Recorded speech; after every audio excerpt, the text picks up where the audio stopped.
문학으로 삶을 나누고 문학으로 세상을 읽는 시쿵 김은자 시인입니다.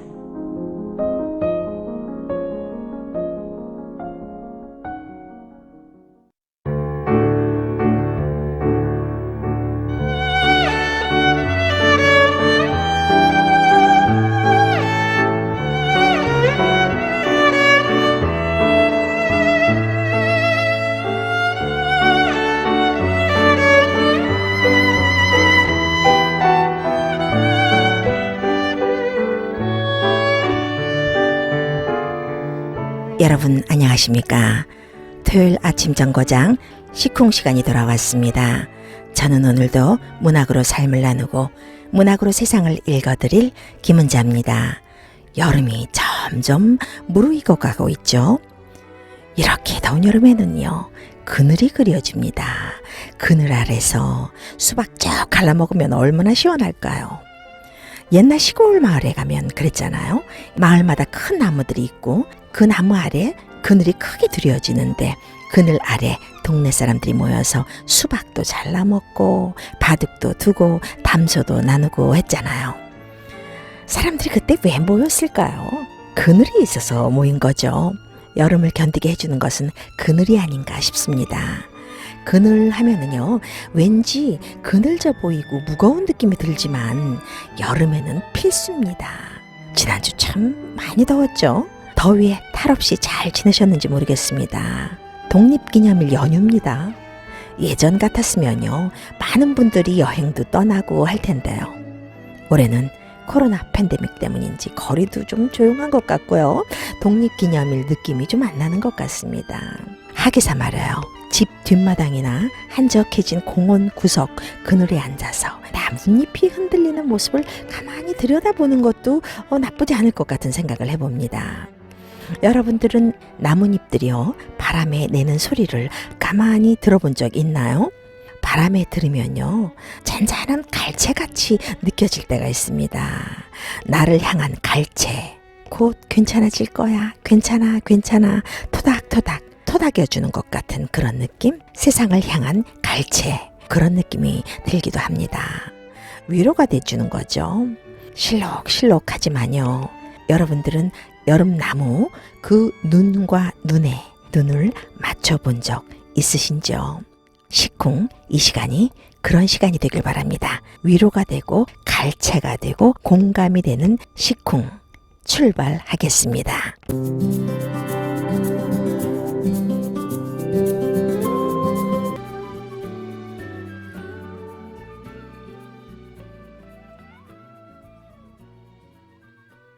시를 해설과 함께 여러분들에게 소개하는 시간입니다.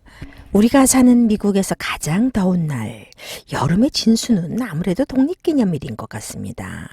예년 같으면 말이에요, 바닷가에도 좀 놀러 가고 또 시원한 곳에도 여행도 가고 할 텐데 말입니다.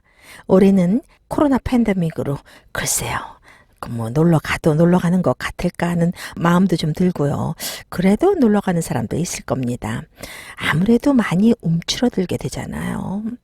이 팬데믹이 이래서 무서운 겁니다. 그래서 오늘은요, 시 한 편으로 시원한 여행 한번 떠나보겠습니다. 시 이야기 시작할까요?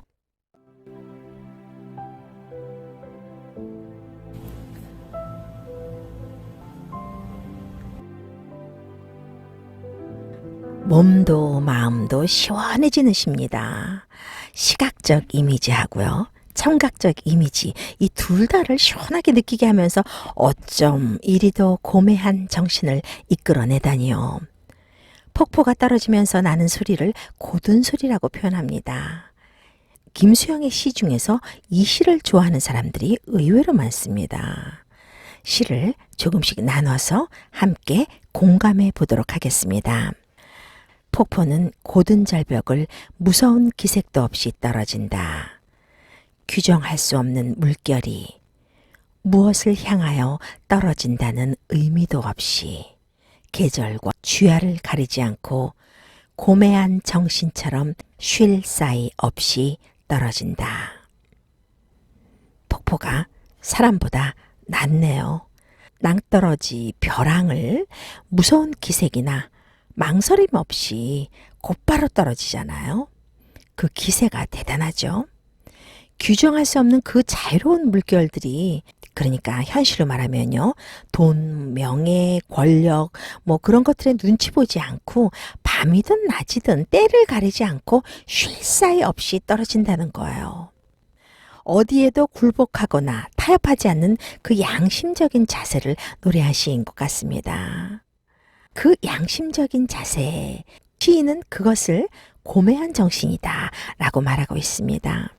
부정적인 현실과 타협하지 않는 의지적인 삶을 추구하면서 시인은 폭포를 의식이 깨어있는 선구자적 의미로 말하고 있죠. 폭포의 낙하, 그 자체가 절대적 정직과 어떻게 보면 절대적인 그 의지의 표상이기도 합니다. 그러니까 또 고매한 것이에요. 저는 이 식귀에서 떨어진다라는 말이 범상치 않게 느껴집니다. 시에서 반복을 통한 은율도 은율이지만 대단한 기계가 느껴지잖아요. 폭포를 한 단어로 말해보십시오 라고 묻는다면요, 저는요, 떨어진다 라고 말할 것 같습니다. 떨어진다 라는 말에 이 폭포에 두려움 없는 것, 망설이지 않는 것, 세상과 타협하지 않는 것, 선구자적 면모, 그 모두를 함축하고 있는 것 같아요. 떨어진다 라는 말로 이렇게 지적인 인식을 우리에게 그려줄 수 있다니 놀라울 따름입니다. 다음 식기입니다. 금잔화도 인가도 보이지 않는 밤이 되면 폭포는 고든 소리를 내며 떨어진다. 고든 소리는 소리이다. 고든 소리는 고든 소리를 부른다. 금잔화도 인가도 보이지 않는 밤. 그러니까 그 어떤 아름다움도 인가는 인간적인 관계일 것 같고요. 밤은 부정적이고 암울한 현실을 말하는 것 같은데요. 그 가운데서도 폭포는 떨어진다고 합니다. 그냥 떨어지는 것이 아니라 고든 소리를 내면서 떨어진대요. 고든 소리는 양심적인 목소리를 말하는 거겠죠. 저는 이 시에서요, 여기가 압권인 것 같습니다. 고든 소리는 소리이다. 고든 소리는 고든 소리를 부른다. 여기가 정말 압권인 것 같습니다. 고든 소리는 소리이다 라는 말은요, 고든 소리만이 소리이다 라는 말과도 같습니다. 현실과 타협하지 않는 양심의 소리는 또 다른 양심의 소리를 부른다 라고 말했습니다. 올바른 의식은 또 다른 올바른 의식을 부른다 라는 말이죠. 폭포는 진정한 소리, 말만 하지 않고 온몸으로 실천하는 선구자적 행동성, 이런 것들을 우리에게 말하고 싶었던 것 같습니다. 다음 식기입니다. 번개와 같이 떨어지는 물방울은 취할 순간조차 마음에 주지 않고 나타와 안정을 뒤집어 놓은 듯이 높이도 폭도 없이 떨어진다. 떨어지는 물방울은 어디에 머물거나 욕심부리지 않고 나타와 안정, 그러니까 소시민적인 근성, 그 현실에 안주하거나 하지 않고 오히려 뒤집어 놓은 듯이 그런 비겁한 태도를 조롱하고 무찔러 버리겠다는 듯이 떨어진다는 말입니다. 결연한 의지가 엿보이는 식기죠. 그러니까 폭포가 높이도 폭도 없이 준열한 의지로 절대적인 자유로움을 향해서 떨어진다고 하나요? 어떻게 보면 좀 역설적인 표현이기도 한데요. 살면서 그 부조리의 정의가 아닌 것에 부단히 노력하는 것이 올바른 지성인들이 해야 할 일이기도 하죠. 곧고 웅장한 소리 같은 시입니다. 폭포라는 자연에 대한 인식을 바탕으로 불의를 대하는 우리들의 자세를 일깨워주는 시기도 해요. 거침없이 절벽으로부터 떨어지는 폭포의 모습에서 불의한 현대인들을 준엄하게 질타하고 있잖아요. 조금 더 깨어나자. 용기 있게 살아가자. 불의 앞에 망설이지 말자. 강직하게 살자. 라는 다짐을 해주게 합니다. 김수영 시인이 참 대단한 시인은 시인인 것 같습니다. 폭포라는 자연적인 소재 하나로 뛰어난 시인의 상상력을 통해서요. 이미지를 잘 투사시키지 않으면 우리가 어떻게 공감할 수 있겠습니까? 좀 대단한 시인이죠. 이 시는요. 그 옛날 자유당 독재 정권으로 인해서 자유가 억압당하고 인권이 유린되고 말 한마디 내뱉지 못하고 언론의 자유도 없고 지주군도 살아야 했던 그 현실에서 양심과 고든 소리를 갈구한 시입니다. 그 현실을 고발한 시예요. 거대한 물줄기의 낙하, 떨어짐이라는 자연현상에서요. 시인은 큰 정신적 의미를 부여했습니다. 선구자적 인식으로 치환시켰죠. 폭포는 구경하라고 있는 것이 아니다. 이런 정신 자세를 배워야 한다. 폭포와 같이 삶의 자세에 준열한 의지가 있어야 한다. 라고 말해주는 것 같습니다. 타협을 좋아하는 현실을 거대한 물줄기로 때려치는 것 같은 시였죠. 이 시는 김수용 시인의 첫 시집 달나라의 장난에 실린 시입니다. 김수영 시인의 부인이죠. 김연경 여사. 그녀의 회고에 의하면요. 김수영 부부는 한때 성북동 별장에 사는 거부의 집에 새들어 산 적이 있었다고 합니다. 그때 그 집 정원에 폭포가 있었대요. 폭포라는 자연적 대상을 노래했구나. 단순하게 생각할 수도 있겠지만요. 이 시에서 폭포는 단순한 자연 그 이상의 의미를 함축하고 있습니다. 이 시를 어떻게 그 옛날 1950년대 시라고 말할 수 있을까요? 인생은 짧지만 예술은 영원하다라는 말이 있죠. 이 시가 바로 그런 말을 들을 수 있는 시인 것 같습니다. 반세기가 지나도록 이렇게 우리 가슴을 시원하게 후려쳐주면서 일깨워주니까 말입니다. 이 시를 쓴 김수영 시인은요. 한국의 대표적 참여 시인이면서 또 모더니즘 시인입니다. 1921년 서울 종로에서 태어났습니다. 1935년부터 1941년까지 설린상고에 재학을 했고요. 주산과 미술에 특별한 재질을 보였다고 합니다. 연희전문학교 영문과에서 공부를 했고요. 예술불학 2호에 시, 묘정의 노래를 발표하면서 등단했습니다. 1950년 한국 전쟁 중에 북한군 문화공작대에 강제 동원돼서 군사훈련을 받다가 탈출했죠. 그래서 또 서울에서 체포돼서 부산 거제리 포로 수용소에 수용되었습니다. 1952년 포로 수용소에서 석방, 부산, 대구에서 통역관과 영어교사를 지냈습니다. 1957년 한국시인협회상 제1회 수상자로 선정이 되었고요. 1959년 첫 시집이자 생전에 발간한 유일한 시집이죠. 달나라의 장난을 출간했습니다. 그리고 1960년에 4.19 혁명이 반발합니다. 그 이후에 현실과 정치를 직시하는 적극적인 태도로 시, 시론, 또 시평, 번역 등을 잡지와 신문 등에 발표하면서 왕성한 집필 활동을 보입니다. 1968년 귀가하던 중 집 근처에서 버스에 치여서 응급치료를 받았지만 끝내 의식을 회복하지 못하고 숨을 거두게 되죠. 2000년대 들어서면서 물론 사후지만요.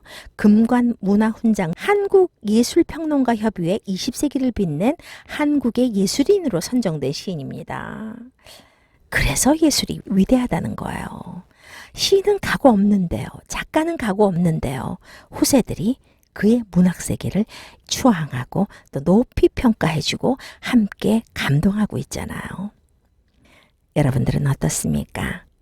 비겁하고 이제에 밝고 어떤 플레임에 갇혀 있고 파벌에 익숙해 있고 정의 불감증에 걸려 있고 또 모든 것이 폴리틱한 현대 이 시대에서 이렇게 폭포처럼 살고 싶지 않으신지요?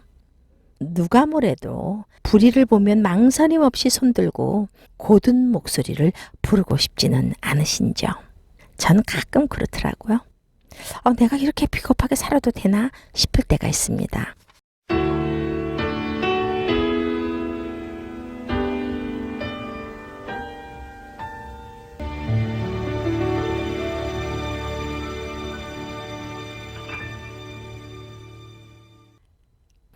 여러분들은 지금 동포사회의 한국 문학의 저변화, 문학의 전문화, 문학으로 삶을 나누고 문학으로 세상을 읽는 김은자의 시쿵을 청취하고 계십니다. 수상 소식 하나 들어와 있습니다. 연세대 미주 총동문회가 주관하는 윤동주 미주문학상 올해의 수상자에 시카고에 거주하는 배미순 시인이 선정되었습니다. 배미순 시인은요, 핀슨 홀 앞에서 등 13편의 시로 수상의 영예를 안았죠. 문학상 수상자에게는 상패와 $1,000 상금이 수여된다고 합니다. 윤동주 미주문학상 위원회의 백순 심사위원은요, 배미순 시인을 이렇게 평가했습니다. 배미순 시인은 윤동주 시인과 그의 문학에 대한 존경뿐 아니라 윤동주 씨가 담고 있는 생명사상을 정제된 시로 잘 형상화하고 있다라고 평했습니다. 배미순 시인은 경북 대구 출신입니다. 연세대학교 국어국문학과를 졸업했고요. 시집으로는 우리가 날아가나이다, 풀씨와 공깃돌 등이 있고요. 수필집으로는 금밖에 세상 만들기 등이 있습니다. 독립기념일 연휴입니다. 수많은 폭죽 속에서도 팬데믹으로 자칫 쓸쓸해지기 쉬운 날이죠.